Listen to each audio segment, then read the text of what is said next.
নাম নিয়ে যদি এখন কেউ পাবলিকের জিনা হারাম করে দেয় তাহলে আপত্তি। রামের নাম নিয়ে যদি কেউ এখন কাউকে খুন করতে যায় তাহলে আপত্তি। রামের নাম নিয়ে যদি এখন কেউ দাঙ্গা বাঁধাতে যায় তাহলে আপত্তি। আমাদের ধর্ম কি এতই সস্তা যে বিজেপি রাস্তায় আমাদের ধর্মকে নামিয়ে এনে বিক্রি করছে? আমাদের ধর্ম বিক্রি করে ওরা ভোটে জিতবে? ভোট কেনার জন্য আমাদের ভগবান রামচন্দ্রকে বিক্রি করছে ওরা। এইখানে আমাদের আপত্তি। বলছে যে জয় শ্রীরাম বল, তা না হলে জনকের হত্যা দিন আজকে তাকে হত্যা করা হয়েছিল এবং তার নামে যে মনরেগা নামে একটা স্কিম ছিল সাধারণ গরিব মানুষের জন্য টাকা পয়সা, সেই নামটা পর্যন্ত মুছে ফেলা হচ্ছে, কি বলবো? যারা জাতির জনককে হত্যা করেছিল তারাই এই মনরেগা থেকে মহাত্মা গান্ধীর নামটা মুছে দিয়েছে। তো এটা আর আমার বলার কি রয়েছে? আজকে আমাদের দুর্ভাগ্য এইটাই যে যারা জাতির জনককে হত্যা করেছিল তারা আমাদের দেশ এই মুহূর্তে শাসন করছে।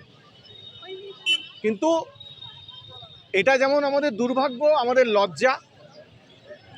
একটা জিনিস মাথায় রাখতে হবে যে ওই গুলি করে মহাত্মা গান্ধীকে খুন করা যায়, কিন্তু মহাত্মা গান্ধীর আদর্শকে খুন করা যায় না। মনরেগা থেকে মহাত্মা গান্ধীর নাম মুছে ফেলা যায়, কিন্তু সারা পৃথিবীতে যেখানেই যত বড় বড় রাজনৈতিক নেতা রয়েছে বা ফিলোসফার রয়েছে, পলিটিক্যাল ফিলোসফার যারা রয়েছে, তাদের প্রত্যেকের কাছে মহাত্মা গান্ধী একটা শ্রদ্ধেয় নাম। তাদের মন থেকে তো মহাত্মা গান্ধীর নাম মুছে ফেলা সম্ভব নয়। মানুষটির মৃত্যুর আগে লাস্ট যে শব্দটা ছিল রাম, তার থেকে বড় যে রাম ভক্ত কেউ হতে পারে? এবং রামের নামে এরা রাজনীতি বলুন, মানুষকে মারা থেকে শুরু করে যাবতীয় যা কিছু রামের নামে মহাত্মা গান্ধী রাম ভক্ত ছিলেন, এটা আমরা সবাই জানি। মহাত্মা গান্ধীর প্রিয়তম গান ছিল রঘুপতি রাঘব রাজা রাম, এবং তিনি সেটা নিয়মিত তার প্রার্থনায় এই গানটাই করতেন। তিনি হে রাম বলতে বলতে মৃত্যুর কোলে ঢলে পড়েছিলেন। খুন করেছিল কারা? যারা খুন করেছিল তারা আজকে মানুষকে গিয়ে বলছে জয় শ্রীরাম বল, তা নাহলে তোকে মেরে ফেলবো। পার্থক্যটা এই জায়গায়, পার্থক্যটা দৃষ্টিভঙ্গি, পার্থক্যটা চয়েসের, পার্থক্যটা আদর্শ। এই পার্থক্যটা হচ্ছে গিয়ে মানুষের সঙ্গে অমানুষের, ধার্মিকের সঙ্গে অধার্মিক, শুধু নয় অসুরের। ধার্মিক বলতে আমি শুধুমাত্র কেউ ধর্মাচরণ করছে কোনো একটি নির্দিষ্ট ধর্মের, এইটা আমি বলতে চাইছি না। ধার্মিক ব্যাপারটা হচ্ছে কেউ মানব ধর্ম পালন করছে কিনা, ধর্ম বলতে কেউ মানুষের সেবা করছে কিনা, যেটা আমাদের রামকৃষ্ণ বিবেকানন্দ এরাও বলে গেছেন, জীবে প্রেম করে যেই জন সেই জন সেবিছে ঈশ্বর। কেউ সেই জিনিসটা করছে কিনা, সেটাই হচ্ছে প্রকৃত ধর্ম। আর এরা জীবে প্রেম কোথায় করছে? মানুষকে যারা খুন করছে তারা জীবে প্রেম করছে। তারা বলছে যে জয় শ্রীরাম বল, তা না হলে মেরে ফেল। আজকে রাম নাম নিয়ে আমাদের কারো কোনো আপত্তি নেই, হরি নাম নিয়ে আমাদের কারো কোনো আপত্তি নেই, কৃষ্ণ নাম নিয়ে আমাদের কারো কোনো আপত্তি নেই। কোনো মুসলিম ভাই বন্ধু যারা রয়েছে, সহনাগরিক রয়েছে, তাদেরকেও প্রশ্ন করা হোক, ভাই আপনার কি রাম নামে কোনো আপত্তি রয়েছে? কেউ বলবে না। যদি সে প্রকৃত মুসলমান হয়ে থাকে, যদি সে প্রকৃত ইসলাম অনুসারী হয়ে থাকে, যদি সে কোরআন পড়ে থাকে, তাহলে সে বলবে না। কিন্তু অসুবিধাটা কোন জায়গায়, আপত্তিটা কোন জায়গায়? আপত্তিটা হচ্ছে রামের নাম নিয়ে যদি এখন কেউ পাবলিকের জিনা হারাম করে দেয় তাহলে আপত্তি। রামের নাম নিয়ে যদি কেউ এখন কাউকে খুন করতে যায় তাহলে আপত্তি। রামের নাম নিয়ে যদি এখন কেউ দাঙ্গা বাঁধাতে যায় তাহলে আপত্তি। আর সেই জায়গাতেই আজকেও মহাত্মা গান্ধী আমাদের কাছে আজকের দিন ওই মৃত্যুর এত বছর পরেও কিন্তু তিনি প্রাসঙ্গিক রয়ে গেছেন। রাস্তা নিয়ে প্রশ্ন করা হচ্ছে, তিনি তখন বলছেন যে আগে নিজেকে বাঁচান, ধর্মকে বাঁচান, রাস্তা পরে হবে। হ্যাঁ, তো এটা তো বিজেপির প্যাটার্ন অফ পলিটিক্স। বিজেপি তো উন্নয়ন, বিজেপি তো মানুষের যে দাবি দাওয়া, এগুলো নিয়ে পলিটিক্স করে না। এটা আজকের ব্যাপার না, বিজেপির এটা বরাবরের প্যাটার্ন। বিজেপির কাছে গিয়ে আপনি কর্মসংস্থানের কথা বলুন, ওরা বলবে জয় শ্রীরাম। বিজেপির কাছে গিয়ে আপনি উন্নয়নের কথা বলুন, ওরা বলবে জয় শ্রীরাম। বিজেপির কাছে গিয়ে আপনি শিক্ষার কথা বলুন, ওরা বলবে জয় শ্রীরাম। ওদের কাছে সমস্ত রোগের একটাই দাওয়াই, সেটা হচ্ছে জয় শ্রীরাম।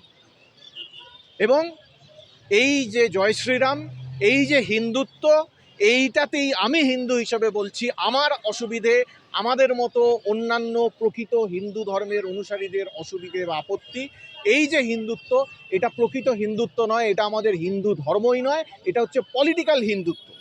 এইটাই আমাদের আপত্তি।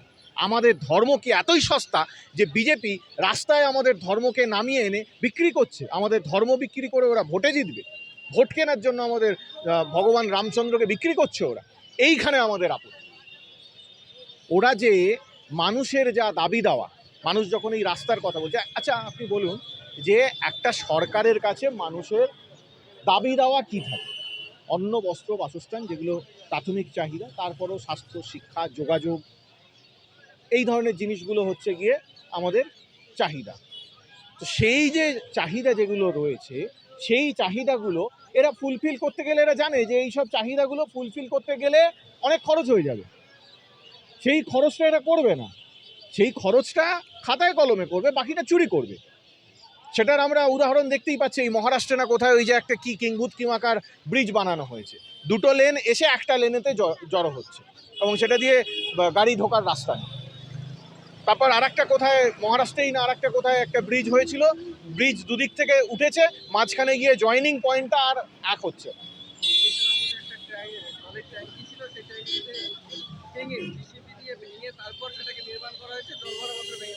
হ্যাঁ, তো তার মানেটা কি?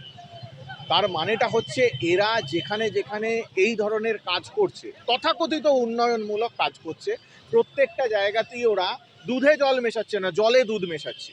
এতটাই দুর্নীতি হচ্ছে। এই যে এই যেসব রোডওয়েজ প্রজেক্টগুলো হচ্ছে, বড় বড় প্রজেক্ট হচ্ছে, তো প্রজেক্ট হওয়ার পরই তো সব ধসে পড়ছে। এই যে কি মহাকল করিডর না আরও কত কি হয়েছে, আরে ওইসবের কথা ছাড়ুন। যে রামের নাম নিয়ে গোটা দেশে এত দাঙ্গা হাঙ্গামা হলো, বিজেপি এতবার ভোটে জিতে গেল, বিজেপির মেন ইউএসপি রামচন্দ্র, সেই রামচন্দ্রের একটা মন্দির বানিয়েছে, কি না একটা মসজিদ ভেঙে একটা মন্দির বানিয়েছে। মসজিদটা ভাঙার জন্য ওই করসেবকদের মসজিদের ওপর চড়তে হয়েছিল শাবল গাঁইতি নিয়ে। আর এরা মন্দিরটা তৈরি করলো, 24 সালে মন্দির তৈরি হলো, 25 সালেই মন্দিরের ছাদ দিয়ে জল পড়ছে, মন্দিরের ছাদ ফুটো হয়ে। মানে রামচন্দ্রের কাজের তো, রামচন্দ্রের নামে যে কাজ হচ্ছে, রামচন্দ্রের মন্দিরও যে হচ্ছে, সেটাতেও এরা জল মেশাচ্ছে, সেখানেও এরা ঘুষ খাচ্ছে। এরা পুরোটাই একটা দুর্নীতিগ্রস্ত দল। স্বাভাবিকভাবেই এদের কাছে উন্নয়নের কোনো কথা বা উন্নয়নের কোনো সলিউশন নেই, ছিল না, আজও নেই, আগামী দিনেও থাকবে না, থাকতে পারে না। কারণ এরা তো ভোটে জেতার জন্য রাজনীতি করতে এসেছে। ভোটে জিতবে কেন? ভোটে জিতলে ওদের কামাতে সুবিধে হবে, চুরি করতে সুবিধে হবে, চুরি করে কাদের পকেট ভরবে? আম্বানি আদানিদের পকেট ভরবে। আর ভোটে জেতা ওরা জানে সব থেকে সহজ রাস্তা, মানুষকে উন্নয়নের কথা বলে হবে না, মানুষকে এই হিন্দু মুসলমান দাঙ্গায় ভুলিয়ে রেখে এই রাম নামের বড়ি খাইয়ে ভোটে জেতা যাবে। এটা সহজ রাস্তা পেয়ে গেছে ওরা, সেইটাই ওরা করছে।